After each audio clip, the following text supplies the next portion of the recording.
Conakry, 30 octobre 2018 au sommaire, les chefs religieux du Fouta prônent la paix et la cohésion sociale.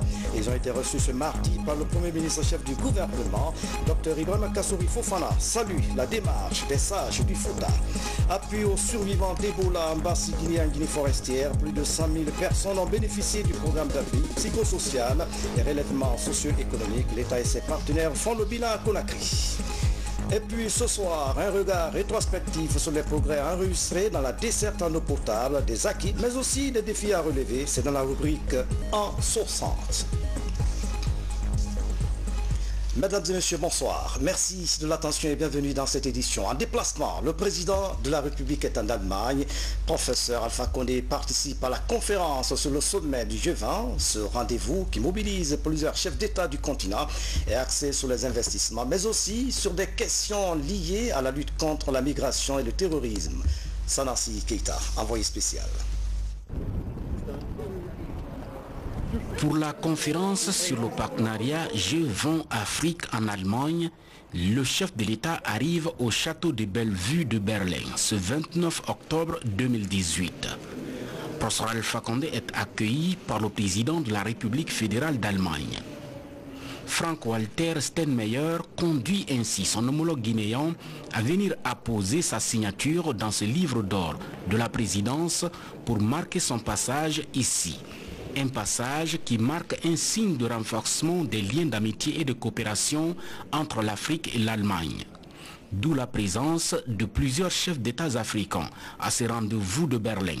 Rendez-vous axés sur la mobilisation surtout des investissements en Afrique. L'occasion pour ces dirigeants africains de plaider pour un nouveau partenariat destiné à accompagner le développement des différents pays, seule alternative pour faire face à certains défis communs, notamment la migration et le terrorisme. Retour en Guinée, le Premier ministre chef du gouvernement vient de séjourner dans la région de Bokeh. Dr Ibrahima Kassory Fofana a visité les installations de Roussa. Il a apprécié les travaux déjà effectués dans le cadre du projet Djanjan. Voici le compte-rendu signé Hadi Kamara. C'est le train minier du projet Djanjan qui est situé à Bokeh. Russal s'investit sans relâche dans l'exploitation des mines de cette zone. Les chemins de fer et autres infrastructures routières sont déjà mises en place pour assurer le transport et le stockage du minerai. Tous les compartiments techniques liés au fonctionnement de l'usine jusqu'à l'exportation de la bauxite ont été visités par le Premier ministre Dr Ibrahima Kassory Fofana en compagnie d'une forte délégation. Ce sont des infrastructures modernes. Ici, par exemple, nous sommes au niveau du laboratoire. Ce laboratoire est équipé de machines qui permettent de connaître en un temps record la qualité et la teneur de la bauxite avant l'exportation. Les travaux sont terminés pour 100%, c'est terminé. Maintenant, le Premier ministre va visiter ce laboratoire et nous avons obtenu les conclusions pour prendre le personnel, oui, et pour déplacer ici le poste de douane. Il faut faire notre proposition au ministre des Mines et au Premier ministre d'État. Tous les objets qui ont été projetés, qui ont été promis, sont déjà réalisés. Et essentiel, c'est que les meilleures technologies dans la coopération de la bauxite est au service du peuple guinéen avec la Russie. Ces investissements ont coûté plus de 250 millions de dollars américains, une manière pour la société Russal d'améliorer la capacité de production et qualifier davantage le produit fini. Restons à la primature pour indiquer que le Premier ministre chef du gouvernement a reçu ce mardi les sages du Fouta. Ces chefs religieux étaient porteurs de messages de paix de l'ensemble des fils du Fouta adressés au chef de l'État et à son Premier ministre. Dr Ibrahima Kassory Fofana, satisfait de la démarche des leaders religieux du Fouta, a invité les différentes couches sociales à œuvrer pour le maintien de la quiétude sociale. Ousmane Bengoua. Vu la situation sociopolitique du pays, une importante délégation des sages du Fouta est à Conakry. Elle est composée des imams ratibs de Labé, d'Alaba, Pita, Mamou et Mali. Ces leaders religieux sont venus échanger avec le Premier ministre en vue de trouver rapidement une issue favorable à cette crise qui secoue le pays depuis quelque temps. Nous sommes venus exprimer nos sentiments. Vous savez que nous traversons une situation difficile. Nos prières nous accompagnent et nous nous sommes sentis forts pour venir exprimer à son Excellence, Monsieur le Président de la République, à travers son Premier ministre, nos préoccupations et les préoccupations de tout le peuple de Guinée. Nous ne voulons que la paix. Sans cette paix, rien n'est possible. Nos enfants sont dans la rue, les politiciens sont en train de se cogner. Ça ne peut pas faire l'affaire de la Guinée. Pour que la Guinée avance, pour que la Guinée soit ce qu'elle doit être, il faut que nous nous donnons la main. Et comme le père de la Guinée, le père de la nation, c'est le professeur Alpha Condé aujourd'hui, nous sommes venus le voir pour qu'il nous aide. Tous les problèmes de la Guinée, Dieu lui a donné la force de les gérer. Donc qu'il nous aide pour que tout revienne au canon. Les enfants reprennent les études, les partis politiques se comprennent et qu'on démarre. Il a des ambitieux projets, il a beaucoup fait. Mais s'il n'y a pas cette paix, on risque de démolir ce qu'il a fait. Et comme nous ne souhaitons pas ça, nous voulons qu'il augmente le temps que Dieu le garde avec nous, à la tête de la Guinée. Il faut cette paix-là. Le Premier ministre, satisfait de la démarche entreprise par les chefs religieux, Dr Ibrahima Kassouri Fofana a invité ses porteurs de messages de paix à poursuivre ce élan. Le chef du gouvernement a également exhorté l'ensemble des Guinéens à œuvrer dans le cadre de la consolidation de la paix et la quiétude dans le pays. Dans le même registre, femmes, paix et développement, trois termes qui fédèrent des éducatrices de paix et autres acteurs sociaux pour combattre toutes les formes de violence dans le pays. L'action consiste à sensibiliser les jeunes et femmes dans les milieux sociaux professionnels. Francis Collier fait le point. Vive les 4 régions naturelles de la Guinée. Vive les 4 régions naturelles de la Guinée. Elles se sont constituées en éducatrices de paix pour la quiétude sociale dans le pays. Réunis autour des concepts femmes, paix et développement en Guinée, leur action intéresse d'autres acteurs de la vie sociale qui prônent la paix et l'unité. Nous suivons tous avec une certaine angoisse la fragilité sociale dans laquelle nous évoluons au jour d'aujourd'hui. Les femmes, les jeunes, la préservation de la paix constituent les piliers fondamentaux sur lesquels repose tout projet de développement d'une nation.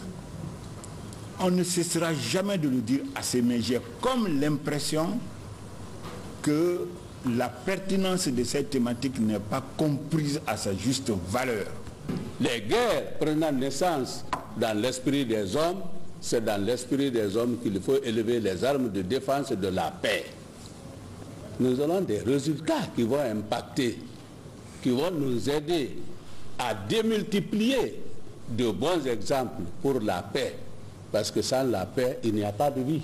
Soucieuses de la paix et de l'unité de la Guinée, ces femmes s'approprient des concepts clés de l'UNESCO sur la paix. Leur stratégie consiste à sensibiliser les jeunes et les femmes contre toute forme de violence qui nuit au développement socio-économique et culturel du pays. Les femmes sont concernées. On est dans la rue, on est au marché, on est partout. Donc il faut qu'on soit impliqué dans ça et j'appelle toutes les femmes de faire la même chose. Dans la maison, dans la rue, au marché, partout. Par la formation et la sensibilisation, ces actrices de la paix comptent gagner l'esprit des Guinéens pour l'unité et la paix, gage du développement durable. Volet éducation dans ce journal. À Touba, dans la préfecture de Gawal, on note une avancée dans le secteur de l'éducation avec la construction d'infrastructures éducatives. Un lycée franco-arabe vient d'être inauguré dans la localité grâce à l'engagement de l'association pour la promotion de l'enseignement franco-arabe. Tcherno, Osman Diallo, Ali Batara Kondi. L'ouverture du nouveau lycée franco-arabe Karamokoba Diaby de Touba met en évidence la volonté de mettre l'éducation au centre du développement dans cette localité.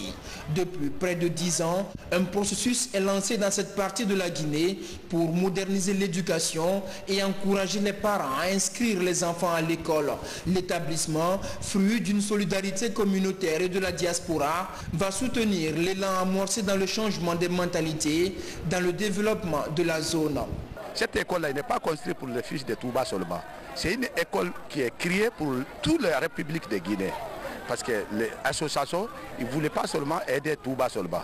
On a commencé ici, là, on voulait faire l'appel pour donner la main, pour que la APFAT, qui est ici, qui est en France, qui donne leur effort encore pour soutenir cette école-là.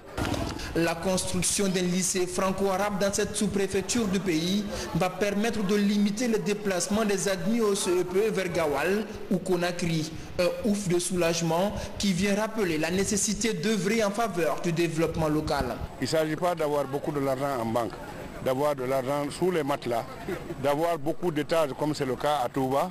Tu peux voir des bâtiments de 5 étages, de 8 étages, alors que faire 3 classes, peut-être que le montant qu'ils ont investi pour faire 5 étages ou 10 étages, ils peuvent faire une école, ils peuvent contribuer à l'éducation des enfants. Parce que celui qui éduque à la base, c'est sûr que tu auras des fruits après, et des bons fruits. C'est pourquoi vraiment je félicite celui qui a fait l'école et j'aurais voulu que tous ceux qui peuvent faire comme lui n'ont qu'à l'emboîter le pas et ce sera une bonne chose. À l'origine, Touba était un grand centre d'éducation coranique. Aujourd'hui, la mobilisation pour la construction d'infrastructures scolaires est inscrite dans une vision tendant à redonner à cette cité son prestige d'antan tout en adaptant la formation aux nouvelles réalités scientifiques. Et puis sur ce plateau, nous recevons en direct le directeur du service de l'information, documentation et archives au ministère de l'Éducation nationale et de l'alphabétisation, Mohamed Ansa Yawara. Bonsoir. Bonsoir. Merci d'avoir accepté notre invitation. Ce soir, à Touba, c'est l'engouement autour de l'école. Est-ce que c'est la même situation partout dans le pays? Effectivement, c'est la même situation. Contrairement à ce que certains font croire, la majorité des élèves aujourd'hui se trouvent en classe, tant ici à Conakry qu'à l'intérieur du pays, sans oublier aussi que certaines écoles traînent le pas. C'est pourquoi c'est une occasion pour nous de sensibiliser, de dire aux gens que le calendrier scolaire est un chronomètre. Ouais. Donc c'est le temps pour nous de reprendre les cours pour le bien des enfants. Mais nous avons constaté quelques échauffourées dans certaines écoles de la place. Effectivement, vous savez, il y a une situation de grève aujourd'hui. On a constaté que certains loupards sont habillés en tenue scolaire pour venir perturber certaines écoles ici de la capitale, mais aussi ailleurs. C'est pourquoi des dispositions sécuritaires sont en train d'être prises pour que ceux-là qui viennent à l'école soient bien sécurisés et pour le bien du cours. Vous avez envoyé des contractuels pour combler le vide laissé par certains enseignants, mais est-ce qu'ils sont bien préparés conséquemment? Bien, à ce niveau, il faut dire que ces contractuels sont d'abord des cadres qui ont été formés par des écoles professionnelles, l'ISEG et les ENI. Et la plupart de ces enseignants évoluent dans les écoles privées, donc c'est des professeurs qui ont l'habitude des classes. Alors c'est pourquoi aujourd'hui, avec les résultats qu'ils sont en train de faire dans les publics et voire même les écoles privées, il est aujourd'hui loisible pour nous de les prendre en tant que contractuels afin de combler le vide laissé par certains. Au départ, ce n'était pas pour les recruter en remplaçant, mais c'était de combler le vide parce qu'il a été programmé une formation des titulaires. Et pour supplier ces titulaires, il a été prévu de recruter les contractuels qui sont déjà des professionnels. Mais aujourd'hui, comme il y a coïncidence avec la grève, alors ça va aussi combler le vide laissé par certains enseignants grévistes. Et quelles sont concrètement les solutions que vous avez envisagées pour ramener tout le monde à l'école? Les solutions envisagées, c'est que premièrement, nous sensibilisons les parents et élèves à venir en classe, mais aussi les enseignants grévistes, pour leur dire que si la grève est un droit, pour le travailleur, il en est de même pour l'employeur de payer le travail qui est fait. Donc, afin d'éviter le gel des salaires, il faut que les enseignants qui sont en train de gréver viennent emboîter le pas de leurs frères, de leurs camarades qui sont déjà en classe. Et troisièmement, nous allons sécuriser, comme je l'ai dit au départ, toutes les concessions scolaires pour permettre à ceux qui acceptent de venir en classe d'être en sécurité. Mais aussi le souci de terminer les programmes à temps, parce que le calendrier, je l'ai dit, c'est un chronomètre et le département a pris soin de ne plus réaménager le calendrier. Donc il est temps pour tous les enseignants, tous les parents de venir à l'école parce que l'école, comme je l'ai dit au départ, le calendrier est déjà placé. Encore une fois, c'est une sensibilisation. Nous tendons la main à tous les enseignants grévistes. C'est leur maison. Le département n'a pas de poubelle d'enseignants et c'est leur maison. Mais à ceux qui ne viendront pas obligatoirement, le département serait dans le besoin de les remplacer.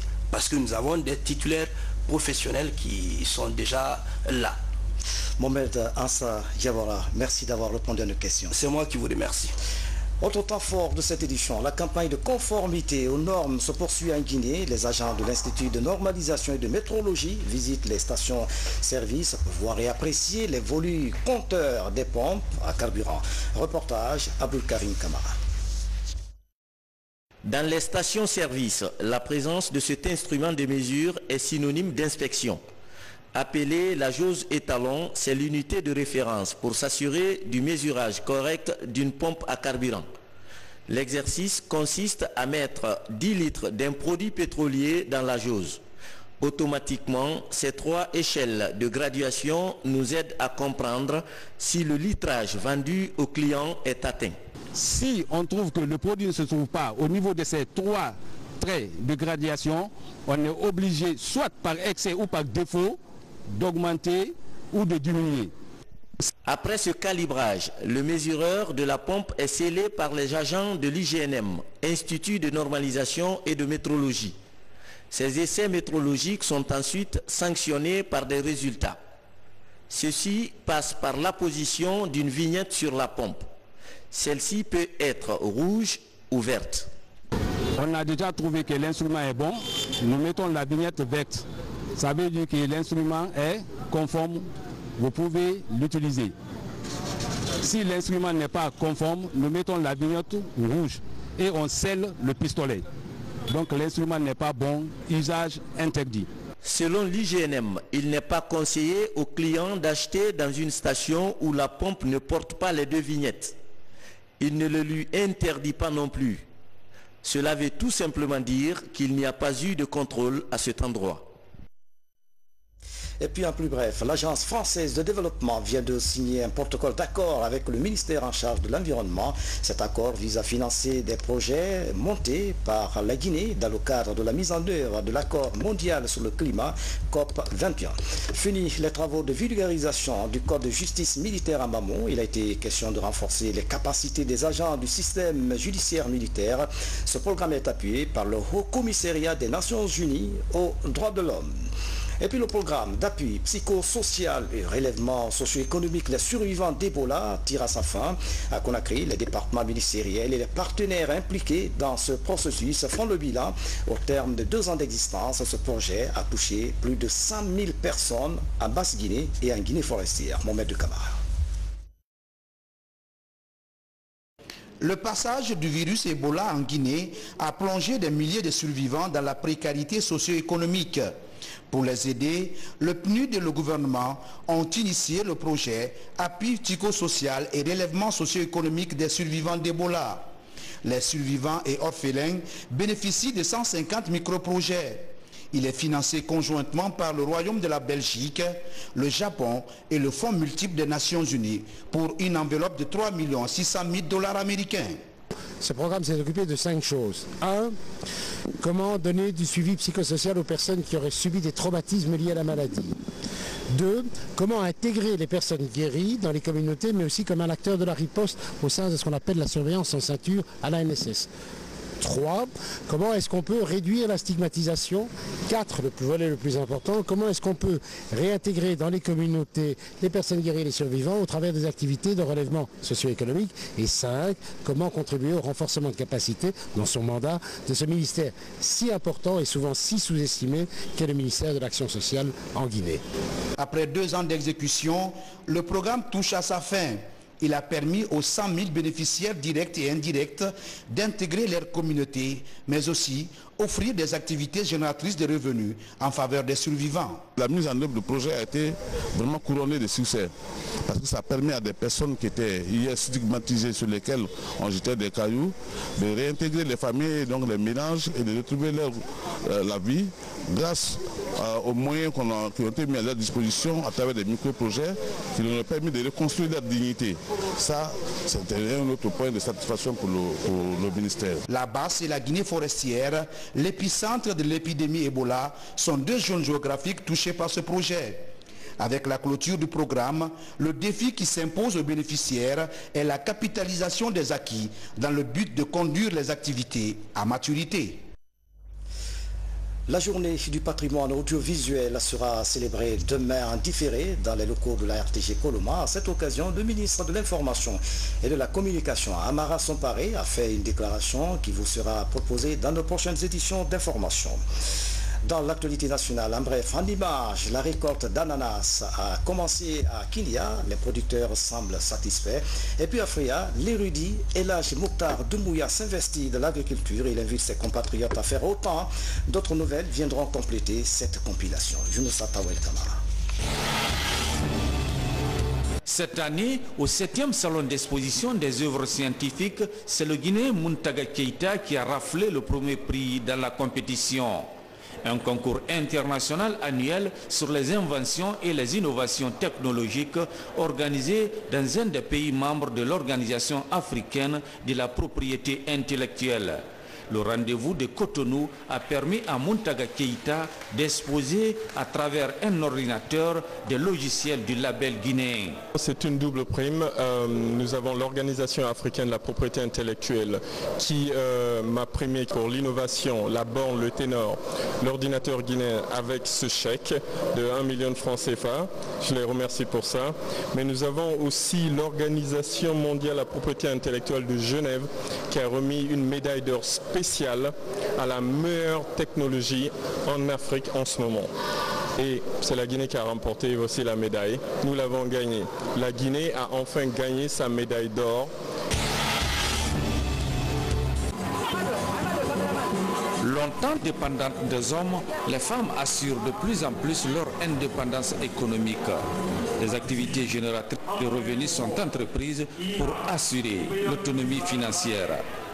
À Bessia, cette nouvelle plateforme compte renforcer le combat des femmes. La femme n'est pas ici appelée seulement à rester dans le foyer. Il faut sortir, travailler, quel qu'en soit le métier que tu mènes, si tu le fais bien. Si tu te bats pour ça, si tu aimes ce que tu fais, tu vas vraiment aboutir. Dans la région de Kindia, Frigiagbé est connu pour ses prouesses dans la culture d'ananas. Au moment où la saison pluvieuse tire à sa fin, les membres du groupement des planteurs d'ananas de Frigiagbé sont mobilisés pour la récolte. Pour ces producteurs, la récolte est satisfaisante cette année. Aujourd'hui, nous commençons la récolte. Cette année, grâce au soutien du président de la République, nous avons eu tous les intrants agricoles. C'est ce qui nous a permis d'avoir ces résultats satisfaisants. En plus de sa foi islamique, l'érudit de Fria, Elhadji Mokhtar Amin Doumbouya, s'investit également dans l'agriculture. Dans ce champ d'arachide à perte de vue ici à Fria, l'érudit exhorte les Guinéens au travail, gage de l'autonomisation financière. C'est le travail qui anoblit l'homme. Si tu travailles, tu seras respecté par ta famille et les autres. J'invite donc les uns et les autres au travail, surtout nous les religieux.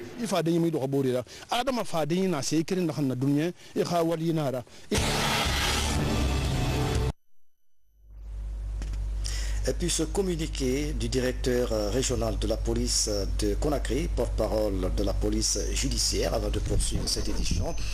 Dans la journée du mardi 30 octobre 2018, 2 corps ont été découverts à Bambeto. Il s'agit d'un nommé Moussasso, élève de 7e année, domicilié à Amdalaï, et de Mamadou Selou Diallo, né en 1988 à Noussi-Labé, chauffeur de son état. S'agissant de Moussasso, les enquêtes de voisinage révèlent qu'il a été pris en flagrant délit de vol d'un téléphone dans une concession à Bambeto dans la nuit du 29 au 30 octobre 2018. Le défunt aurait été molesté avant d'être relâché. Ce jour, 30 octobre 2018, sur le chemin de l'école, le défunt Moussasso a rendu l'âme à Bambeto. Concernant le corps sans vie de Mamadou Selou Diallo, le corps a été découvert à Bambeto Magasin aux environs de 13 h avec des blessures au front. Après constatation, le procureur de la République, après le tribunal de première instance de Dixine, a été informé. 2 réquisitions à médecins ont été délivrées par le commissariat central de Ratoma au médecin légiste de l'hôpital Ignace Dine afin de déterminer les causes et la nature de la mort de ces 2 citoyens. Les corps sont présentement déposés à la morgue de l'hôpital Ignace Dine au compte du médecin légiste. Les enquêtes sont en cours. Le directeur régional de la police de Conakry, porte-parole de la police nationale. Dans la rubrique En 60, ce soir, nous nous intéressons sur l'amélioration de la desserte en eau potable. De gros efforts sont déployés pour fournir de l'eau potable aux populations. La réalisation du 4e projet eau donne de l'espoir durant les 60 ans de l'indépendance. Qu'est-ce qui a été fait dans ce secteur? Valérie Talimanet fait une rétrospective. Regardez.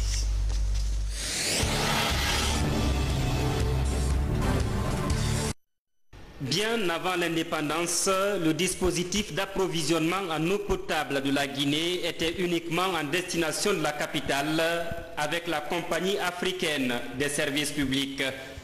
La Guinée souveraine nationalise le secteur et lance la construction de la station d'eau de Youssoulou.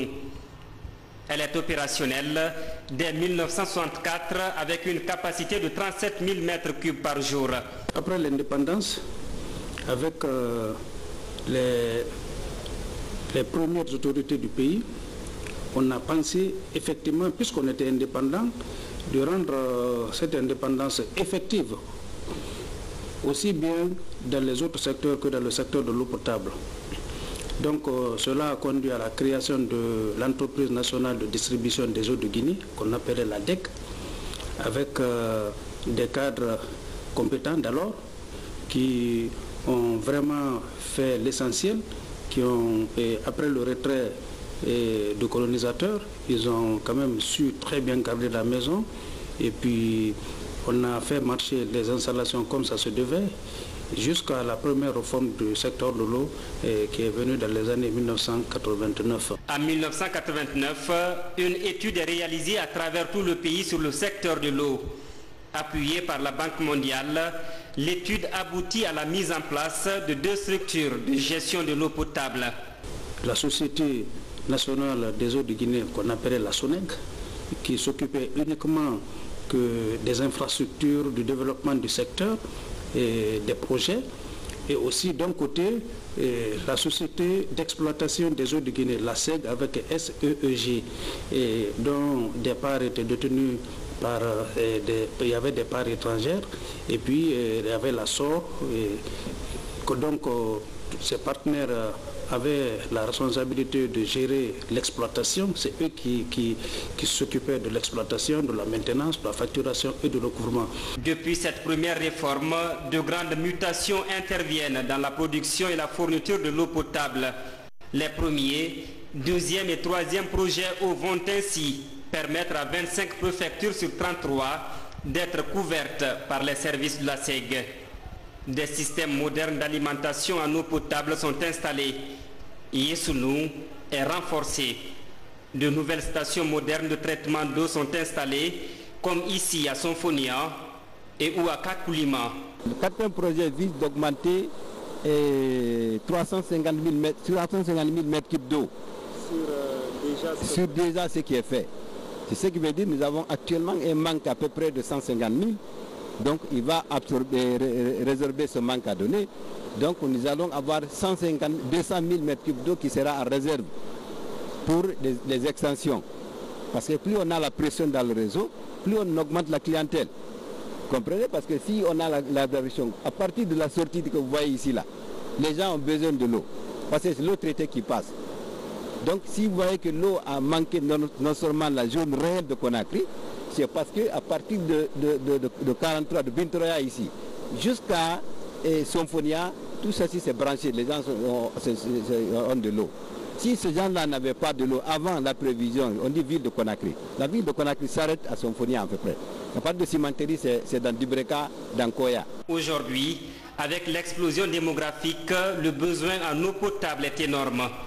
La capacité actuelle de production estimée à 164 000 m3 jour est encore loin de couvrir la demande. Le déficit se chiffre à 99 000 m3 jour. Depuis 2010, des efforts de distribution d'eau sont consentis avec des partenaires marocains et japonais. La construction de 270 bornes fontaines dans certains quartiers de la capitale soulage les populations. Mais le déficit ne sera résorbé qu'avec la réalisation du 4e projet eau, indiquent les experts. Le démarrage de ce projet, de tous les espoirs, est imminent. Voilà, cette rubrique en 60 met fin à cette édition d'information. À tous, merci de nous avoir suivis. Excellente soirée, où que vous soyez dans le monde. À demain.